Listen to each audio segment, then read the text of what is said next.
উগান্ডার প্রেসিডেন্ট ইদি আমিনকে একবার বলা হয়েছিল যে আপনার দেশে মত প্রকাশের স্বাধীনতা কেমন।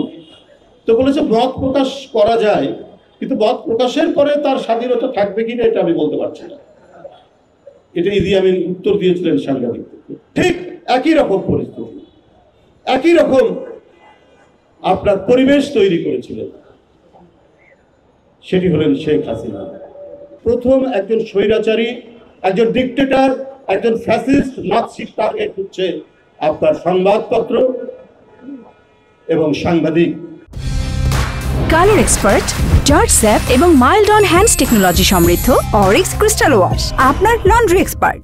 এই প্রেস ক্লাব থেকে অত্যন্ত অভদ্র অশিষ্টের মতো আমাদের পার্টির মহাসচিব ফখরুল ইসলাম আলমগীরকে গ্রেপ্তার করা হলো এবং একজন সিনিয়র সাংবাদিক এই গ্রেপ্তারের পিছনে আমরা প্রকাশ্যে, আমরা তখন লুকিয়ে আছি, পালিয়ে আছি, গোপনে আমরা স্টেটমেন্ট লিখে পাঠাচ্ছি সাংবাদিকদের কাছে।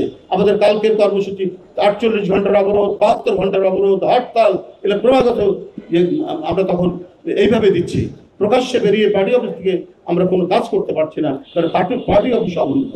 এইরকম পরিস্থিতিতে সাংবাদিক যারা এর মধ্যেও লড়াই করেছেন তারা আমাদেরকে সহযোগিতা করেছেন। কিন্তু সিনিয়র সাংবাদিক, নাম বলতেও পারি, ইকবাল সোবহান চৌধুরী, তিনি যে ন্যাক্কারজনক ভূমিকাটা পালন করলে মনে হচ্ছে পুলিশকে ডেকে নিয়ে তিনি মহাসচিবকে ধরিয়ে দিলেন। উগান্ডার প্রেসিডেন্ট ইদি আমিনকে একবার বলা হয়েছিল যে আপনার দেশে মত প্রকাশের স্বাধীনতা কেমন। তো বলেছে মত প্রকাশ করা যায়, কিন্তু মত প্রকাশের পরে তার স্বাধীনতা থাকবে কিনা এটা আমি বলতে পারছি না। এটা ইদি আমিন উত্তর দিয়েছিলেন সাংবাদিকদেরকে। ঠিক একই রকম পরিস্থিতি, একই রকম আপনার পরিবেশ তৈরি করেছিলেন, সেটি হলেন শেখ হাসিনা। তিনি অনেক টেলিভিশন ছিল, সবকিছুই ছিল, কিন্তু বাকশালের এমন একটি নতুন রূপ দিয়েছিলেন, সেটা হচ্ছে থাকবে সবকিছু, কিন্তু কথা বলবে একজন এবং একজনের কথাই প্রচার করা হবে। এইটাই ছিল তার মূল লক্ষ্য এবং সেইভাবেই তিনি কাজ করেছেন। 75-এর বাকশালকে নতুন রঙে, নতুন ঢঙে তিনি প্রতিষ্ঠিত করে গেছেন।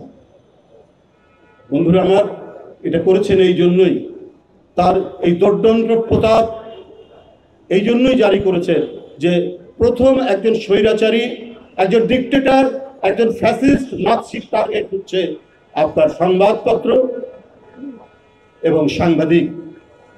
আমরা যে কথা বারবার বলি যে রাষ্ট্রের চতুর্থ স্তম্ভ সাংবাদিক, এই চতুর্থ স্তম্ভটা কখনোই কোনো বেপরোয়া ডিক্টেটররা মেনে নিতে পারে না বলেই প্রথম এখানে ধাক্কা দেয়, প্রথম এখানে তারা আক্রমণ করে।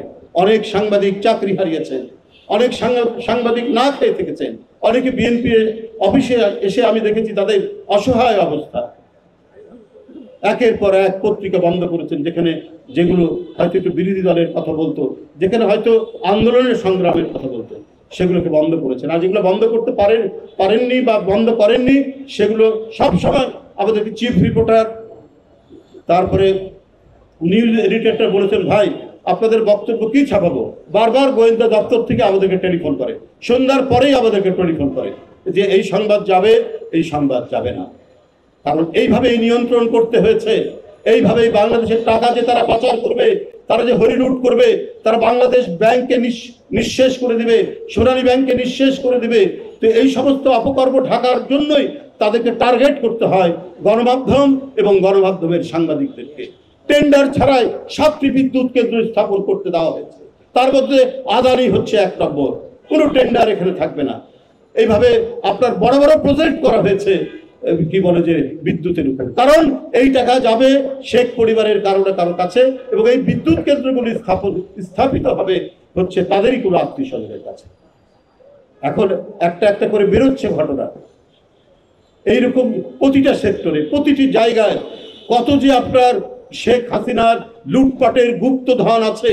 এই গুপ্তধন যদি সত্যিকার অর্থে অন্তর্বর্তীকালীন সরকার তার এই সরকারের যদি আর্টিকুলেশন এবং ড্রাইভ যদি ঠিক মতো যদি থাকে, তাহলে এই গুপ্তধনগুলির সন্ধান কিন্তু আমরা পাবো।